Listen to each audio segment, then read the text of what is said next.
우리가 인생을 살면서 좋은 일만 있고 행복한 일만 있으면 얼마나 좋을까요? 그러나 우리는 살면서 때로는 고통을 당할 때가 있습니다. 주로 몸이 아플 때 통증을 느낍니다. 어떤 사람은 하루 종일 두통에 시달립니다. 잠을 잘 수 없을 정도로 머리가 아플 때가 있습니다. 병원에 가도 두통의 원인을 잘 알 수가 없습니다. 어떤 사람은 치아가 아프기도 하고 몸이 아플 때 이곳저곳 통증을 느낍니다. 이러한 통증으로 병원에 가면 통증을 1에서 10 중에 숫자로 표현을 해보라고 합니다. 가장 가볍게 아프면 1이고 죽을 정도로 아프면 10까지라고 하면서 숫자로 표현을 하라고 합니다. 우리 인생을 살면서 이러한 육체적 고통뿐만 아니라 정신적인 고통, 마음의 고통을 당할 때도 있습니다. 정신적인 고통과 마음의 고통은 육체의 고통보다 더 심할 때도 있습니다. 우리는 이런 고통과 아픔을 느끼면서 이런 고통이 어디로부터 왔는지, 이런 고통을 어떻게 이해해야 하는지 알 도리가 없습니다. 고통은 인간의 실존입니다. 살아있는 사람이라면 이런 고통을 느낄 수가 있습니다.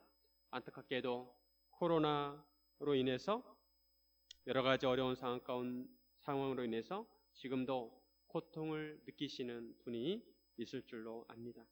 우리가 오늘 본문에서 발견할 수 있는 것은 우리 예수님께서도 고통을 당하셨다는 것입니다. 예수님께서 십자가에 못 박히시게 됩니다. 인간이 느낄 수 있는 고통 중에 가장 최대 고통은 십자가가 아닐까 생각합니다. 십자가는 그만큼 잔혹한 사형 방법이었습니다. 양 손목과 발목에 못을 박습니다.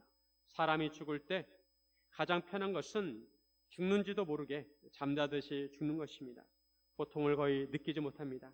그런데 죽어가는 시간이 길어지면 길어질수록 고통이 심해지면서 그것만큼 잔혹한 것이 없습니다. 십자가는 그렇게 죽어가는 사람이 고통을 최대한 느끼게 하는 사형 방법이었습니다. 몸을 움직일 때마다 통증이 온몸에 전율이 됩니다. 호흡도 제대로 할 수가 없습니다. 대부분 탈진과 쇼크로 죽는다고 합니다. 십자가는 너무 혹독한 것이어서 의회나 반역자들에게 내려지는 사형 방법이었습니다. 그런데 예수님께서 이 십자가에 달리시게 되었습니다. 우리는 십자가에 달리신 예수님을 어떻게 받아들여야 할까요? 예수님께서 십자가에 달리심은 우리에게 어떤 의미가 있는지 함께 나누기를 원합니다. 첫째로, 예수님께서 우리의 아픔을 아십니다. 이 세상에서 아무도 모르는 자신만의 아픔이 있을 수 있습니다. 심지어는 가족도 모르는 아픔이 있을 수 있습니다. 그러나 우리가 남모른 고통을 가지고 있을지라도 예수님께서 그 고통과 아픔을 아십니다. 우리 인생을 살면서 많은 고통을 당합니다. 어떤 사람은 행복하게 살려고 결혼을 하였지만 이혼을 당하기도 합니다. 이혼을 하고 싶은 사람이 어디 있겠습니까? 누구나 다 행복한 가정생활을 하고 싶어 합니다. 그런데 같이 살다 보면 뜻하지 않는 문제가 생길 수도 있고 치명적인 문제를 발견할 수도 있습니다. 요즘은 너무 이혼을 쉽게 생각하는 경향이 있습니다. 흔히 내세우는 명목이 성격 차이입니다. 어쨌든 가장 사랑하고 가장 신뢰했던 배우자와 나누어진다는 것은 큰 고통입니다. 어떨 때는 사람과의 관계에서 상처를 받기도 합니다. 나는 상대방을 믿어주고 정성을 다해 대해주었는데 상대방은 내 마음을 몰라주고 배신을 할 때가 있습니다. 때로는 자녀와의 관계에서 상처를 받을 때도 있습니다. 가까우면 가까울수록 그 상처의 깊이는 더 깊어집니다. 사업을 하다가 믿었던 계약이 파기될 때도 있습니다. 사업에 실패하거나 프로젝트가 잘 안 될 때도 있습니다. 내가 생각했던 대로 일이 잘 풀리지 않고 꼬일 때도 있습니다. 이처럼 세상에서 당하는 상처는 이루 말할 수 없습니다. 사람들 앞에서 수치를 당할 때도 있습니다.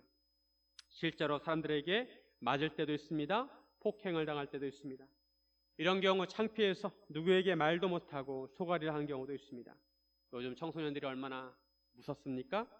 골목에서 담배 피는 청소년들에게 학생이 그러면 안 되지 라고 하면 언제 주먹이 날아올지 모릅니다. 이런 상처들로 인해서 밤마다 끙끙 앓고 잠을 못 이룰 수 있습니다. 왜 이렇게 인생이 힘들고 고달픈지 알 수 없습니다. 누구에게 일일이 자신의 아픔을 다 말할 수도 없습니다. 그러나 예수님께서는 우리 아픔과 고통을 다 아십니다. 지식적으로 아시는 것이 아니라 체험적으로 아십니다. 히브리서 4장 15절에 보시면 우리에게 있는 대제사장은 우리의 연약함을 동정하지 못하실 이가 아니요 모든 일에 우리와 똑같이 시험을 받으신 이로되 죄는 없으시니라. 예수님은 참 하나님이시면서 참 사람이십니다. 예수님께서는 참 사람이시기에 우리와 똑같은 육신을 가지고 계십니다. 우리가 느끼는 감각을 다 아십니다. 우리처럼 눈으로 보시고 우리의 피부로 느끼는 것처럼 예수님께서도 피부로 느끼십니다. 재판받으실 때 날씨가 추웠습니다. 사람들이 불을 피워놓고 쬐 정도로 추웠습니다. 예수님은 그처럼 추운 날씨에 차가운 바닥에 앉으셨습니다. 예수님은 우리와 똑같은 통증을 느끼십니다. 가시에 찔리면 아픔을 느끼십니다. 그러시기에 우리의 연약함을 잘 아시고 우리와 마음을 함께 해주십니다. 빌라도는 예수님을 데려다가 채찍질하였습니다. 당시 로마에는 채찍질에 3단계가 있었다고 합니다. 가장 강한 강도의 채찍질은 가죽끈 끝에 뼈조각이나 쇠붙이를 달아놓고 그걸로 내리치는 것입니다. 그것을 맞으면 살점이 떨어져 나가고 살이 찢기게 됩니다. 군인들은 가시나무로 관을 엮어서 예수님의 머리에 씌웠습니다. 그 가시는 바로 인간의 죄로 인해서 생겨난 가시입니다. 그리고 자색 옷을 입혔습니다. 아마도 군인들이 입고 있던 망토였을 것입니다. 군인들이 이렇게 한 것은 예수님을 조롱하기 위해서입니다. 예수님을 유대인의 왕이라고 하니까 그렇게 꾸며준 것입니다. 로마 군인들은 예수님 앞에서 왕에게 하듯 무릎을 꿇고 유대인의 왕이여 평안할지어다면서 손으로 예수님을 때렸습니다. 예수님께 침을 뱉고 머리를 때렸습니다. 예수님은 말할 수 없는 수치를 당하셨습니다.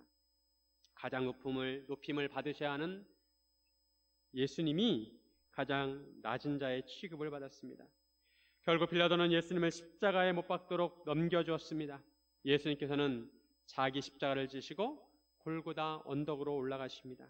십자가의 세로대는 원래 땅에 박혀 있습니다. 그리고 죄수는 십자가의 가로대를 짊어지고 올라가는 거예요. 예수님은 얼마나 많이 맞으셨는지 십자가를 제대로 지고 갈 수가 없으셨습니다. 중간에 구레네 시몬이 대신 지고 가게 됩니다. 군인들은 예수님을 십자가에 못 박습니다. 다른 두 사람도 예수님의 좌우편에 못 박았습니다. 예수님을 가운데 위치시킨 것은 죄수 중에 괴수라는 것입니다. 가장 죄가 심한 죄인이라는 것을 표시하는 것입니다. 성경에서는 십자가 육체적 고통에 대해서 자세하게 묘사하고 있지 않습니다. 너무 단순하게 기록합니다. 그냥 예수님을 십자가에 못 박을세. 예수를 십자가에 못 박을세. 십자가의 고통이 너무 큰 것에 비해 너무 간단하게 기술하고 있습니다. 사실 십자가의 육체적 고통도 컸지만 예수님께서는 육체적 고통보다 정신적인 고통, 영적인 고통을 느끼셨습니다. 수치심과 배신감은 정신적인 고통과 영적인 고통을 느꼈습니다. 영적인 고통은 사랑하는 하나님 아버지에게 버림을 받는 고통이었습니다. 이 세상에 고아들이 많습니다. 부모들에게 버림을 받은 아이들입니다.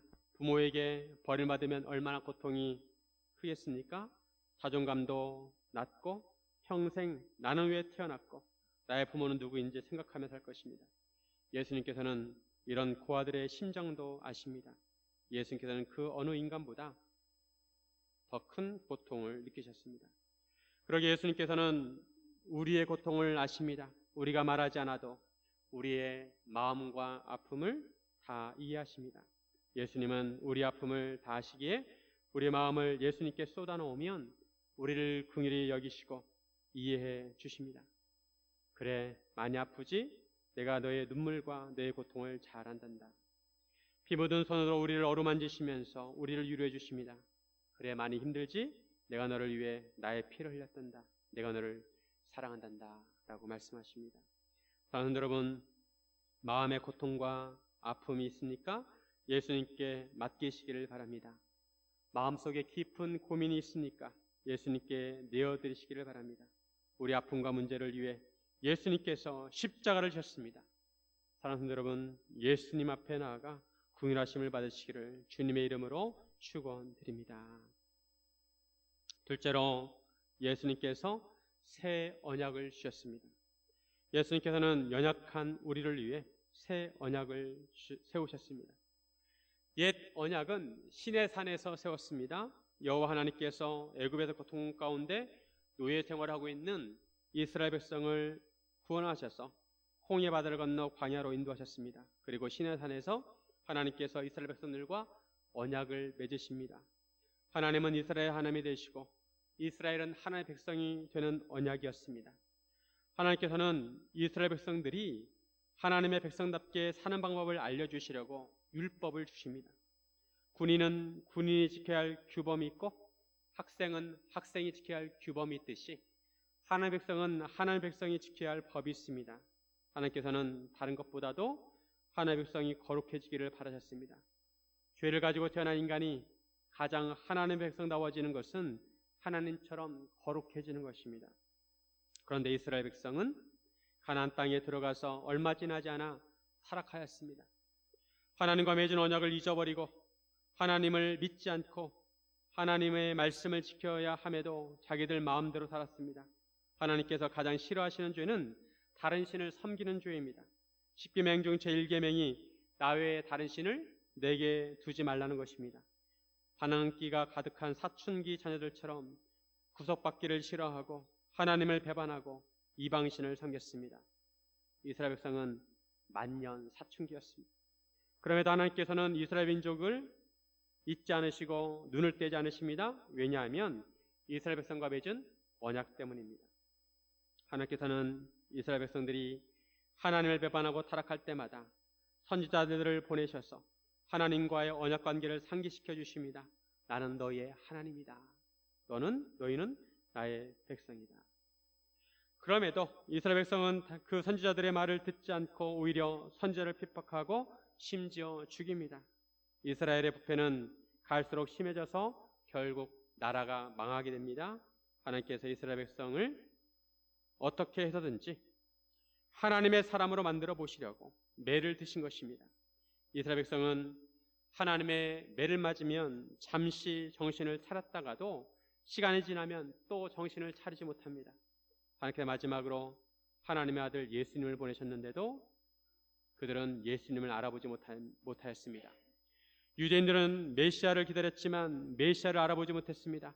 유대인들은 예수님을 거부하였습니다. 빌라도는 유대인들이 예수님을 죽이려고 떠맡겼을 때 떠맡기를 싫어하였습니다. 그래서 빌라도는 예수님께서 계신 관정 안과 밖을 부지런히 왔다 갔다 하였습니다. 예수님에게 채찍질을 하고 가시나무 관을 씌우고 자색 옷을 입힌 것도 어찌 보면 유대인들을 달래서 유대인들과 타협점을 찾기 위해서였습니다. 빌라도는 유대인들에게 나는 그에게서 아무 죄도 찾지 못하였다고 3번이나 말을 하였습니다. 그래서 처음에 빌라도는 유대인들에게 6월절에 한 사람을 놓아주는 전례가 있는데 내가 너희에게 유대인의 왕을 놓아주기를 원하느냐 물었습니다. 그때 유대인들은 이 사람이 아니라 바라바라고 외쳤습니다. 유대인은 예수님이 아니라 바라바를 선택한 것입니다. 유대인의 선택권에서 예수님은 바라바에게 강도에게 밀리신 것입니다. 그러자 빌라도가 예수님을 채찍으로 때린 다음에 비참해진 예수님을 데리고 유대인에게 갔습니다. 그때도 빌라도는 아무 죄도 찾지 못하였다고 하였지만 대제사장들과 아랫사람들은 예수님을 보고 소리를 질렀습니다. 십자가에 못 박으소서, 십자가에 못 박으소서. 이후에도 빌라도는 예수님을 놓으려고 힘썼지만 유대인들은 소리를 더욱 높였습니다. 15절 말씀, 그들이 소리 지르되 없이 하소서 없이 하소서, 그를 십자가에 못 박게 하소서. 빌라도가 이르되 내가 너희 왕을 십자가에 못 박으랴. 대제사장들이 대답하되 가이사 외에는 우리에게 왕이 없나이다 하니. 유대인들은 아예 예수님을 없게 해달라고 외쳤습니다. 빌라도는 아무 죄도 찾지 못한다고 3번이나 말했지만 유대인들은 3번이나 예수님을 십자가에 못 박으라고 외쳤습니다. 유대인의 소리가 더 강해졌습니다. 빌라도가 내가 너희 왕을 십자가에 못 박으려고 물었을 때 예수님을 왕으로 섬겨야 할 대상들은 가히 사회에는 우리에게 왕이 없나이다 라고 하였습니다. 하나님의 대상들이 하나님을 외면하고 인간의 왕을 택한 것입니다. 이것은 최초의 범죄자인 아담과 하와가 하나님의 말씀을 외면하고 뱀의 말을 들은 것과 같습니다. 아담과 하와는 하나님이 아니라 뱀의 말에 마음을 빼앗겼습니다. 대제사장은 사탄의 편에 서게 된 것입니다. 예수님은 하나님의 아들로 오셨지만 유대인들에게 거절을 당하십니다. 이런 유대인의 거절은 세상을 이처럼 사랑하신 하나님의 사랑을 무색하게 하였습니다. 유대인들이 하나님을 거부함으로 신의 산에서 맺었던 하나님과의 옛 언약이 파기되게 되었습니다. 예수님은 창조주 하나님으로서 인간에게 당연히 경배받아야 할 자격이 있으심에도 인간에게 거절당하십니다. 심지어 유대인은 예수님을 십자가에 못 박히게 하였습니다. 이스라엘이 범죄했을 때 십계명의 돌판을 깨뜨린 것처럼 유대인들이 메시아를 거부함으로 하나님과의 옛 언약을 깨뜨리게 되었습니다. 하지만 예수님께서는 십자가를 통해 파기된 옛 언약을 대신해서 새 언약을 세우십니다. 예수님께서 새 언약을 세우시기 위해서 하나님의 어린 양으로서 피를 흘리셨습니다. 성경이 참 놀라운 것은 성경 속에 깊은 진리가 담겨져 있다는 것입니다. 눈에 보이지 않지만 땅 깊은 곳에 지하수가 흐르고 지하수의 존재를 알리는 샘물이 곳곳에 있는 것처럼 성경에도 하나님의 섭리와 복선이 깔려져 있습니다. 하나님께서 주신 옛 언약인 율법에 의하면 대제사장이 하나님께 제사를 드릴 때 양이든 염소든 제물을 잡아 그 피를 뿌렸습니다. 그런데 오늘 본문에서도 대제사장이 하나님의 어린 양 예수님을 십자가에 못 박으라고 외치고 있습니다. 아이러니하게도 예수님을 제물로 바치라고 외친 것입니다. 이 유월절 제사로 말미암아 예수님께서는 옛 언약 대신에 새 언약을 세우게 됩니다. 예수님의 보혈의 피로 옛 언약의 율법이 충족이 되었습니다. 완성되었습니다. 예수님께서 영원한 대제사장으로서 영단번의 제사를 드리심으로 율법을 완성하셨습니다. 이제 더 이상 안식일마다 짐승의 피를 흘려 제사를 드릴 필요가 없습니다. 절기를 지키지 않아도 됩니다. 예루살렘 성전에 휘장이 찢어지게 하심으로 더 이상 성전도 필요 없게 하셨습니다. 새 언약은 누구든지 예수님을 믿으면 구원을 받는다는 것입니다. 멸망하지 않고 영생을 얻게 됩니다. 예수님께서는 이 새 언약을 통해 모든 사람들을 하나님의 새로운 백성으로 삼으시고 하나님의 나라를 세우셨습니다. 예수님이 성전이시고 교회가 성전이 되었습니다. 우리에게 살 소망이 생긴 것은 바로 예수님께서 세우신 새 언약 때문입니다. 누구든지 예수님을 믿으면 구원을 받으리라. 이를 위해서 예수님께서 이 땅에 오셨습니다. 이를 위해서 십자가에 달리셨습니다. 예수님께서는 우리의 생명의 떡이시고 참된 목자이시고 우리의 참 친구이십니다. 예수님은 참 길이요 진리요 생명이십니다. 사랑하는 여러분, 새 언약을 통해서 소망을 가지시기를 주님의 이름으로 축원드립니다. 대체로 예수님께서 우리를 끝까지 책임져 주십니다. 예수님께서 죽기까지 우리를 책임지십니다. 제자들을 끝까지 사랑하신 것처럼 우리를 사랑하시고 끝까지 책임져 주십니다. 진정한 왕은 백성들을 사랑하고 백성을 바르게 통치하고 백성들을 위하는 왕입니다. 그러나 이 세상에서는 이런 왕을 경험하지 못합니다. 물론 훌륭한 왕들도 있었습니다. 그러나 모든 사람을 돌본 능력은 없습니다. 우리가 그 사람에게 투표를 해도 그 사람은 우리의 이름도 모릅니다. 그러나 예수님은 우리의 진정한 왕이 되셔서 하나님 백성 한 사람 한 사람을 다 아시고 돌보십니다. 예수님께서는 하나님 아버지의 뜻에 따라 십자가 죽기까지 순종하셨습니다.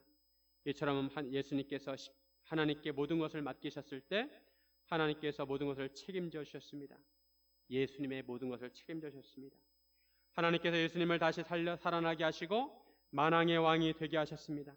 예수님에게 온 우주 만물을 다스릴 수 있는 모든 주권을 맡기셨습니다. 오늘 본문에 보면 빌라도와 유대인 사이에 미묘한 줄다리기가 있습니다.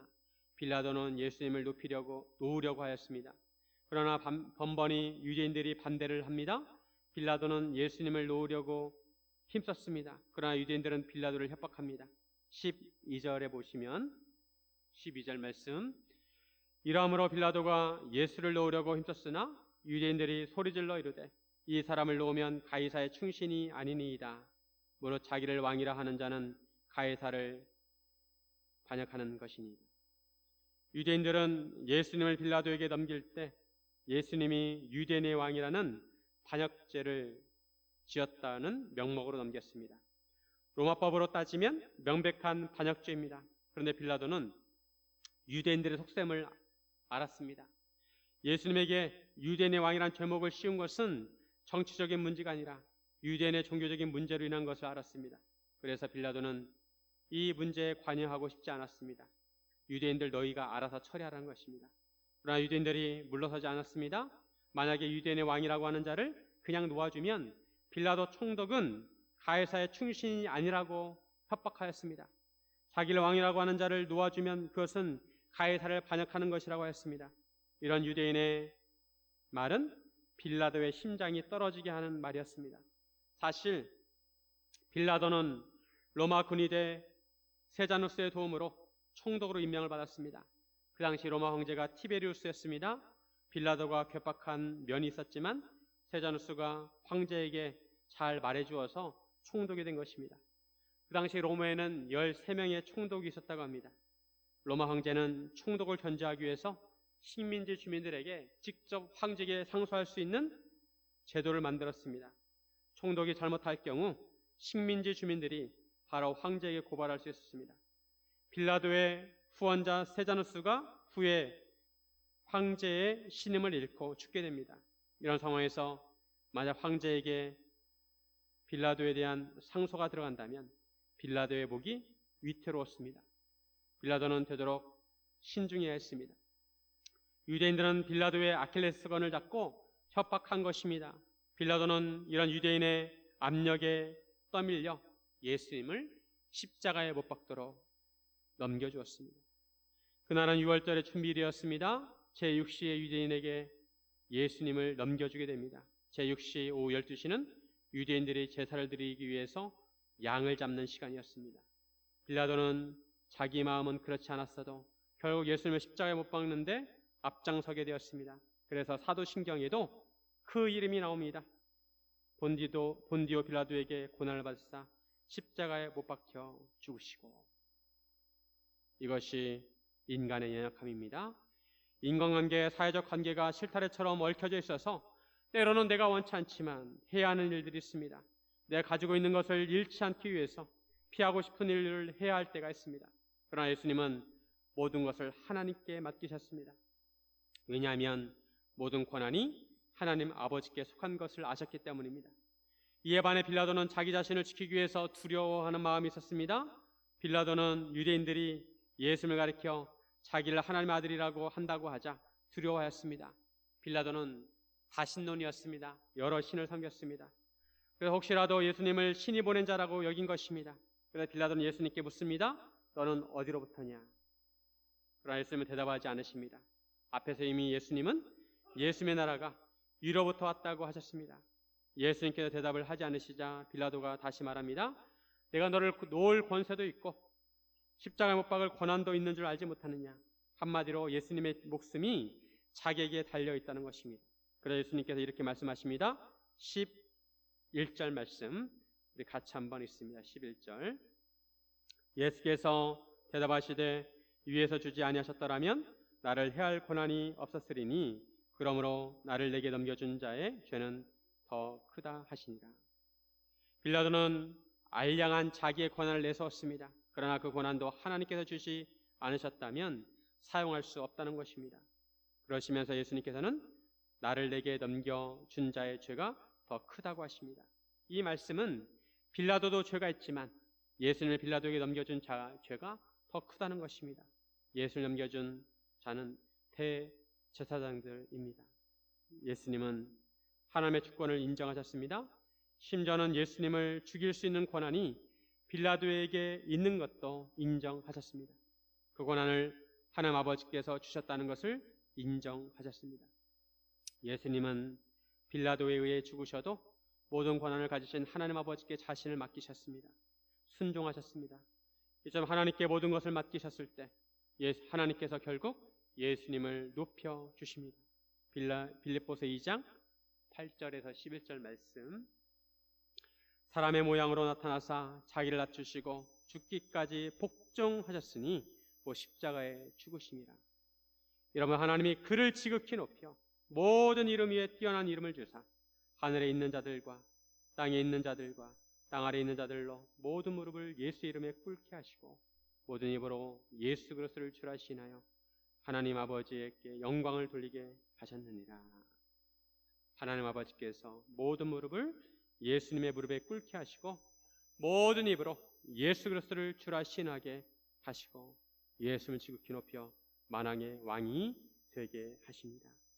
오늘 본문에서도 예수님께서 만왕의 왕이심을 만천하에 드러냅니다.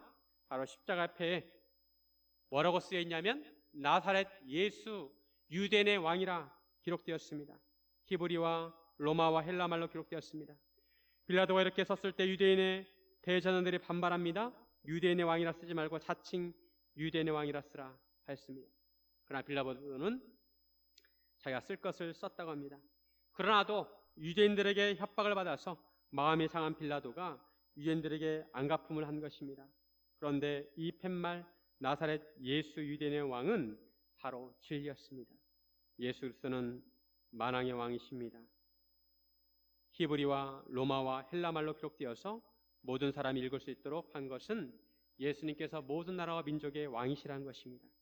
사랑하는 여러분, 이 세상에 어떤 왕이 우리를 위해서 목숨을 버리겠습니까? 이 세상의 왕은 우리를 위해 대신 죽어주는 것이 아니라 우리가 왕을 위해 대신 죽어야 합니다. 우리를 위해서 죽으신 왕은 예수님밖에 없습니다. 우리를 대신해서 저주를 받으신 왕은 예수님밖에 없으십니다. 갈라디아서 3장 13절 말씀 같이 한번 있습니다. 그렇게 해서 우리를 위하여 율법의 저주에서 우리를 속량하셨으니 기록된 바 나무에 달린 자마다 저주 아래 있는 자라 하였습니다. 우리를 목숨을 다해 사랑해 주신 왕은 예수님밖에 없습니다. 사랑하는 여러분, 이런 예수님의 지극한 사랑을 느끼고 계십니까? 예수님은 우리를 사랑하시기 위해서 만왕의 왕이 되셨습니다. 예수님은 우리를 살리시기 위해서 만왕의 왕이 되셨습니다. 우리를 끝까지 책임지시려고 왕이 되셨습니다. 우리의 죽음까지도 책임지시려고 왕이 되셨습니다. 그런데 언제 예수님께서 우리를 책임져 주시냐면 우리가 예수님을 믿을 때입니다. 예수님을 나의 주인으로, 나의 구주로 고백할 때입니다. 우리가 마음을 열고 예수님을 왕으로 모실 때 진정한 평안과 기쁨을 맛볼 수가 있습니다. 하나님께서 인간을 창조하실 때 심히 좋아하셨던 것처럼 그 기쁨을 우리도 함께 맛볼 수 있습니다. 이를 위해 예수님께서는 십자가의 고통을 참으셨습니다. 히브리서 12장 2절 말씀 같이 읽습니다. 믿음의 주요 또 온전하게 하시는 이인 예수를 바라보자. 그는 그 앞에 있는 기쁨을 위하여 십자가를 참으사 부끄러움을 끼치 아니하시더니 하나님 보좌 우편에 앉으셨느니라. 오카는 목사님의 책 고통에는 뜻이 있다에 나오는 간증입니다. 스튜어트 여사는 태어날 때 심장병이 있었습니다. 버려진 자식이나 다름없이 소망 없는 아이였습니다. 이 병원 저 병원을 다녔지만 효력이 없고 생명만 연장하고 있었습니다. 그녀가 나중에 예수님을 믿기 시작하였습니다. 예수를 믿으면서도 마음속에 이런 갈등이 있었다고 합니다. 인생이 참으로 누릴 수 있는 행복은 어떤 것인가? 사람이 정말 누릴 수 있는 기쁨은 어떤 것일까? 나에게는 기쁨도 없고 행복도 없어. 이렇게 탄식을 하였다고 합니다. 교회 가서 예배를 드릴 때 목사님이 여러분 범사에 감사하십시오, 항상 기뻐하십시오 라고 설교를 하면 속으로 반발이 일어났다고 합니다. 자기도 나처럼 심장병을 알아보라지. 나와 같은 처지에 있으면 그런 설교는 절대 못할 거야. 이처럼 항상 반항적으로 생각을 하였다고 합니다. 그런데 사춘기가 지나면서 병이 좀 호전이 되었습니다. 그리고 결혼도 하고 아기를 둘이나 낳았습니다. 그런데 얼마 후에 다시 심장병이 재발하였습니다. 병이 심해져 절망적인 상황이 되었습니다. 병 고치는 집회를 찾아가고 안수기도를 받아도 소용이 없었습니다. 그러던 중에 캘리포니아의 오벨리라는 자그마한 마을로 이사를 하게 됩니다. 날마다 병상에 누워 있는데 그 마을에 사는 리라는 성을 가진 믿음 좋은 부부가 찾아왔습니다. 이들은 믿음이 아주 좋은 부부였습니다. 온화한 품에 사랑이 넘쳤습니다. 그 부부가 그녀에게 좋은 처방을 가르쳐 주었습니다. 그 처방은 먼저 하나님 앞에 감사하는 생활을 하라는 것입니다. 매일 성경 구절을 한 구절씩 주었습니다. 말씀을 묵상하며 주변에 감사할 것을 자꾸 찾아보게 하였습니다. 처음에는 내키지 않았지만 오래지 않아 쉽게 감사할 수 있었습니다. 그 다음 처방은 자연의 아름다움을 찬양하라는 것입니다. 그동안 병을 앓고 있는 사람에게 주변의 아름다움이 들어오지 않았습니다. 이것도 어색했지만 순종하였습니다. 푸른 가을 하늘을 보면서도 하나님 참 감사합니다. 울긋불긋 물든 단풍을 보면서도 하나님 참 감사합니다. 향기로운 국화꽃을 보면서도 하나님 감사합니다. 평소에 못 보던 것을 보게 되는 것입니다. 계속 감사를 하다가 자기도 모르게 하나님 나에게 심장병을 주신 것도 감사합니다 라는 말을 하였습니다. 그 순간 하나님께서 자기와 함께 하신다는 강한 확신이 들었다고 합니다. 그녀는 주여 집안 일만이라도 좀 할 수 있게 해 주옵소서라고 기도하였습니다. 그 다음 억지로 손에 잡히는 것부터 시작하였습니다. 입으로 계속 감사하며 점점 힘든 일을 할 수 있는 사람이 되었습니다. 그런데 리 부부가 찾아와서 한 가지 더 요구하였습니다. 이웃을 초청해서 하나님이 얼마나 당신을 사랑하시고 은혜를 주시는지 간증하라는 것입니다. 그것만은 못하겠다고 버텼습니다. 리 부부가 계속 격려하자 마지못해 이웃을 불러서 하나님께서 주신 은혜를 간증합니다. 그랬더니 그 간증을 사람들이 하나님을 찬양하였습니다. 이에 힘을 얻은 스튜어트 부인은 간증하는 생활을 계속하였습니다. 하루 간증하는 동안에 마음속에서 샘솟는 기쁨이 있었습니다. 37년 동안 한 번도 체험하지 못했던 기쁨이 마음속에서 솟아나와 그 기쁨을 맛보게 되었습니다. 심장병이 고쳐진 것도 아니고 가난에 찌든 삶이 변한 것도 아니고 실직된 남편이 복직한 것도 아닌데 마음 깊은 곳에서 솟아나는 기쁨이 있었습니다. 아, 하나님, 제가 37년 동안 찾던 행복이 바로 이것이군요. 심장병이 있어도 감사합니다. 그동안 마음속에 있던 갈등이 사라지게 되었습니다. 신비스럽고 놀라운 능력이 자기 안에서 역사하는 것을 느끼게 되었습니다. 얼마 후에 하나님께서 자기의 심장병까지 고쳐주시는 것을 알게 되었습니다. 할렐루야. 사랑하는 성도 여러분, 혹시 고통 가운데 계십니까? 예수님의 십자가를 바라보시기를 바랍니다. 예수님께서 우리의 고통을 다 알고 계십니다. 언젠가는 예수님께서 우리를 위로하시고 우리에게 승리를 주시고 우리를 책임져 주십니다. 우리가 지금 고통 가운데 있다 할지라도 십자가에 달리신 예수님을 바라보며 소망을 가지시기를 주님의 이름으로 축원드립니다. 기도하겠습니다.